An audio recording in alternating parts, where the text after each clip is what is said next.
How are you all? So my name is Miss V. You can check also my YouTube channel. It's Miss V, and please subscribe. This is Kwaseke. This is in Seke village, much east of Zimbabwe, about 60 kilometers away from the CBD, Harare city center, which is the capital city of Zimbabwe. Yeah. She has a good story, so stay tuned in this video. When did you leave South Africa? It's late March this year, 2025. Okay. Yeah, that's about 6 months now. 6 months ago. All right. Yeah. Oh, you have not stayed for long. That's a long time. Yeah, so that's 6 months ago now. What made you come back to the village and live the city life? Okay, so village life is affordability, and also I'm sure you can tell from the breeze. There's no noise here, there's no car noise, we are selling cobra early in the morning. Yeah, it's just peaceful, stress free, and then it's like a country life, outside of everything, outside of noise, the hassles. There's overpopulation now in the cities. Everyone wants to be in the city. Okay. Then there are also a few people like us who love nature. I'm a nature lover. Who prefers, I can go and start my life in the village. Yes. How do you compare now life in the village and life back in South Africa? Okay, so it's quite different, I'll be honest with you, because this is not like the city. Like when I was in South Africa, I was staying in the city and sometimes in the low density suburbs. So it's a very different from here. The difference is, like where we fetch water, it's about 300 to 400 meters from here. It's quite a distance. Where we get our food, the shops are quite a distance also. So yeah, that is the main difference. And also transport. If you are going to look for transport, it's about 600 meters from here. Oh. Yeah, 400 to 600 meters from here. So those are the main challenges. That where we get our basics, sometimes it's very far. But if you can buy your things in bulk, for example, and then you keep it once, it's better that way. Oh wow. Yeah. So you have family here? Yeah. So this is our village, our family village. Okay. Yeah. Down there, like when we were walking, I'll be telling you, this is my brother's home, this is my sister's home, this is my auntie's home. So this is a family ancestral land. So I just got my portion.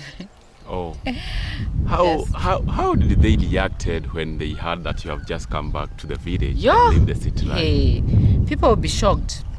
Let me be honest, people will be shocked. Especially if you're a social media person, people will be thinking you're doing content.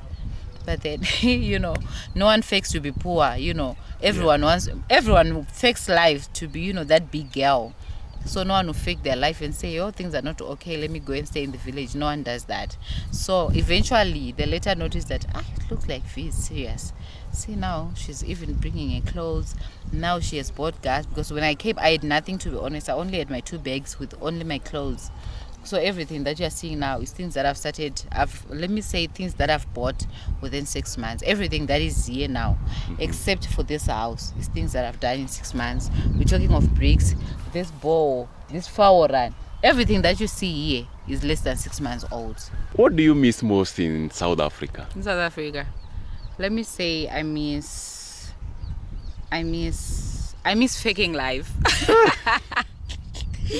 I miss putting those nails, go to other people's houses, other people's fancy cars, put a filter, and be doing like this with my long weaves. Oh man. And also the beautiful people, man. South Africa is very beautiful people, amazing people, kind people. I also miss that about them. Everyone in South Africa is my love. Even a man, even a lady, everyone you see, even if it's a sisterly love, it's hi my love, how are you? I miss that kindness as well. That vibe, that weekend vibe. I'm not a vibing person, but I would see weekend, everyone looks happy, they're playing loud music. Yes. Yeah. And also I also miss working hard. Okay. In South Africa, people work hard. We used to work very hard, Like I was in the beauty industry. We would wake up at 2 a.m., 3 a.m., go to the salon, start working. By the end of the day, we've made money, I also miss that a lot. Yeah. So in this case, Do you wish you stayed longer in South Africa? Not really. I wish I'd stayed longer here instead. Because when I was in South Africa, like I told you that I was working well. I wish I'd invested back home in time. I wish I'd not wasted my opportunity. I wish I'd built a bigger house so that, even when you guys came now, it was going to be very comfortable for you guys. But yeah, I lost it. What kind of work do you do now here in the village? Okay, so now I'm a full-time content creator. I'm also a full-time poultry farmer. It's something that I've recently started without much experience in it, and also staying in the village is my first time experience. I've never really stayed in the village, so everything to me is new. But I'm loving my content journey, showing people the reality of village life, showing people that even if you come home broke like me, you can always start afresh. There's always an opportunity. There's always hope for beginners out there. No matter how old you think you are, whether you're old, whether you're young, as long as you still have your energy and you're healthy, you can still make it. How do you compare your work here now as a full content creator and a poultry farmer? How do you compare your work and the work you used to do in South Africa? It's a very different. The first thing is the industries. Those are very different industries, because here, it's okay. In South Africa, it was a beauty industry. You need to be on point all the time. You need to be representing your brand, Exactly. And like here, you'll be smelling. We call it matoto. The chicken nonsense, the chicken shit. So it's very different. But what I'm loving most is because this is home. Every small step that I'm taking is leading to my growth. I like there, even no matter how much money you make, no matter what car you drive, it's not easy for you to bring it back home. Okay. So you always start again when you come back home. I love village life, man. There's no much stress, there's no much expenses. Exactly. You see, like these bricks, you can buy them. Like I bought these ones, I think for $40. Yeah. But in Harare, maybe they cost $100. So I mean, life in the village is quite affordable. Okay. Yeah, it is. And also, we have less bills. We don't pay for water. We don't pay for electricity. We don't pay house rent. Everything is almost free, except for the food, of course. Yeah. So, if you don't mind, maybe you can tell us how do you finance now your lifestyle here in the village? Okay, so I'm a basic survivor. Like I said, also I'm a content creator. So here and there, I get a few dollars from YouTube, and then that's the ones I'm using to buy my food, my toiletries. Yeah. That's why I'm saying I need to come back to the village. Can you spend a day without using a single cent? Yeah, I can. I can. So only yesterday I went to the shops to buy maize because I wanted to make food for the chickens. For the chicken. Everyone was asking me, V, are you there? We thought maybe you traveled. I told them I didn't go anywhere. I was there because I hardly spend. I hardly even go to the shops. I can spend even 1 week without buying anything from the shops. We're talking from bread, just anything. I can spend 1 week without going to the shops, because when it's month end, after getting paid, that's when I buy my soya chunks, those ones that you ate yesterday. Yep. Buy my timber, buy my cabbage, so that can last me the whole month until the next month again when I'm paid. That's when I can buy my toiletries or anything. It's just once in a while, maybe once or 2 times a week, or even not at all, that maybe we go and buy only bread. But that doesn't happen always. Yeah. So you as a content creator right now, is content creation financing your lifestyle the way you'd like it to be? I'm not yet there. I remember I've just started content creation. I started my YouTube about a year ago now, so it hasn't started like fully paying me the way I want it to do, because now you see, even my house is not nice. Everything is just beginning. I also don't have a nice toilet. I'm sure you can see my toilet. That's the one I'm using for now. So if I was really paid nicely, I could have already built a nice toilet, a nice house, extended my house, put a nice sink. But because it's not paying me well, I can't do that. Okay. Yeah. That being said, when did you start your YouTube career? It's a year ago. 1 year now. 1 year It was now. 1 year in August.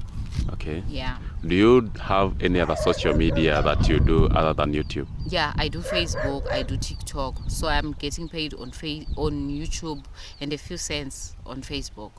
Okay. Yeah. How can you compare Facebook and YouTube? No, so far YouTube for me is the best.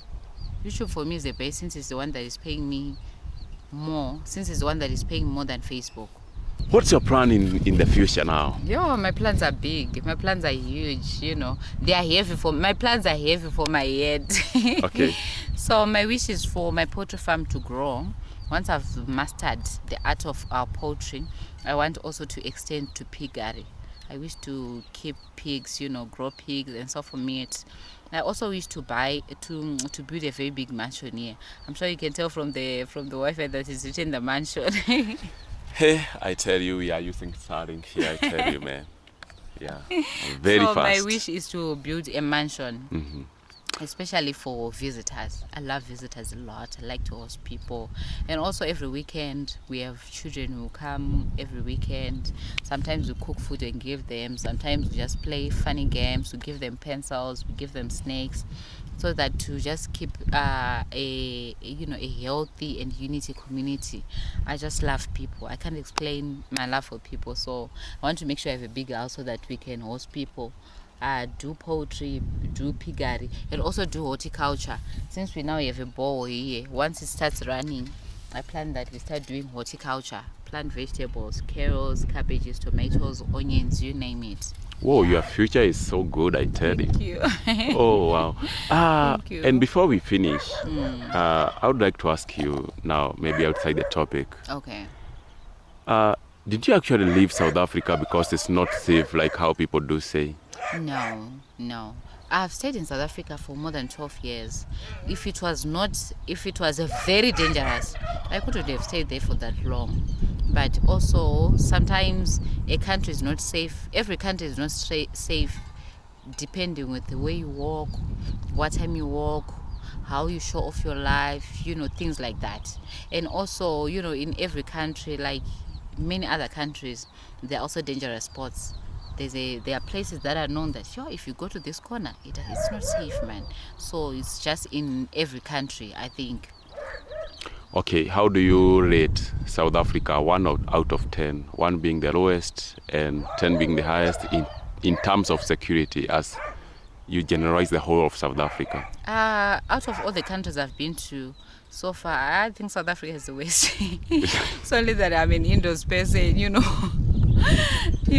I think South Africa so far. South Africa. Because it's you can't walk with your phone. South Africans, I'm sorry, but I've stayed in Khayelitsha, I've been to Soweto, I've been to Johannesburg. Sometimes you're just walking, you can see a person next to you, they're being stabbed. Or you are in a taxi, sometimes the taxi driver is shot, dead. So I've seen a lot. I don't want to lie. So I don't know if I should say it's the country or it's the people. It's some people in South Africa, not everyone, but there are those ones that makes also the country not to be safe. So how do you rate it, 1 out of 10? 1 the lowest, 10 the highest. If it's so good, you give it 10. If it's so bad, you give it 1 point. So it's 1 out of 10. 1 out of 10. It's 1 out of 10. Oh, South my Africa God. is dangerous, yeah. How do you compare South Africa and your country, Zimbabwe, because they are neighbors? Okay, South Africa is the worst, and Zimbabwe. I'm not saying this because it's my country. I'm not saying this is because it's my country, but in Zimbabwe, I'm not saying there are no criminals, but they do it fearfully. They are very scared, and they're doing it. They are very scared to commit crime here, because if the police of Zimbabwe catches you, you are in danger. You are in danger. But it's the opposite now. In South Africa, if the police catches a thief, you are safe. Do you understand? Yeah. Yeah. So I think South Africa is the worst. Okay, so what is that one thing you'd advise somebody who want to come back to the village from the city? From the city, I just want to tell them, to encourage them that you can live your life here, and say good decision you can make for yourself, bills free, and then when you are in the village now, I think you can think straight, because you're in the city, you can't think straight, especially people like me with limited resources, with limited sources of income, and then you're in the city, you're thinking in 3 days rent needs to be paid. water needs to be paid, electricity, school fees. What about your future also, your investments? There's nothing you can really do, especially if you don't have strong sources of income. Okay. Yeah. What about those who living in diaspora? What would you advise them, those who want to come back to the village? Is it worth it? Yeah, it is. So those ones who are still in the diaspora and of course they still have opportunities, I want to advise them to start investing back home. I can't tell them to come back home, I just want them to come when they are ready, when they're fully prepared. I don't want them to come and start struggling the way I am now. Because journeys of life of lives, of course, they are not the same. The way I can manage living without a lot of things, some may not be able to do that. So they should just come when they feel they are ready, emotionally, financially, physically. Yeah. Wow. Yeah. Thank you so much for having you. Oh, thank you. And thank you so much for also welcoming me in your village. Oh, thank you so much, Ken. I really do appreciate it. So much. Thank you so much, guys. Yeah, so thank you so much, guys, for watching this video. I hope you've enjoyed. This is Miss V. Go check her. The link is down here. So you can subscribe to her YouTube channel.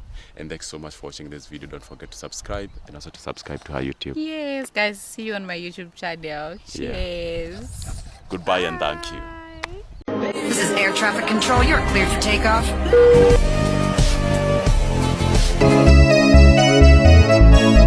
Welcome to the United States of America.